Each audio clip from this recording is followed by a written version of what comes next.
ఒక అడవిలో కోతి బాగా చలాకీగా ఉండేది. ఒకరోజు కోతి నది ఒడ్డున కూర్చొని పండ్లు తింటూ ఆహ్లాదంగా గడుపుతూ ఉంది. అప్పుడే ఒక మొసలి నీటిలోంచి బయటికి వచ్చింది. మొసలి కోతిని చూసి పలకరించింది. కోతి కూడా స్నేహభావంతో మాట్లాడింది. ఒకరోజు మొసలి తన ఇంటికి కోతిని ఆహ్వానించింది. చెట్టు మీదే అలవాటు పడిన కోతి మొదటిసారి నీటిలోకి దిగుమంటే భయపడింది. కానీ స్నేహితుడి కోసమే నీటిలోకి దిగింది.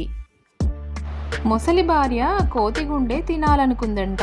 మొసలి కోతిని ఇంటికి తీసుకెళ్తూ తన భార్య కోరిక చెప్పింది. ఇది విని కోతి తెలివిగా, నా గుండె చెట్టు మీద ఉంది, తీసుకురావాలంటే తిరిగి వెళ్ళాలి మిత్రమా అని అంది. మొసలి నమ్మింది. ఇద్దరూ తిరిగి నది ఒడ్డుకి వచ్చారు.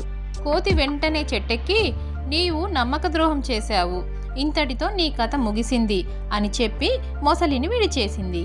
తెలివిగా ఉండగలిగితే ఎలాంటి ప్రమాదాన్నైనా సులువుగా తప్పించుకోవచ్చు.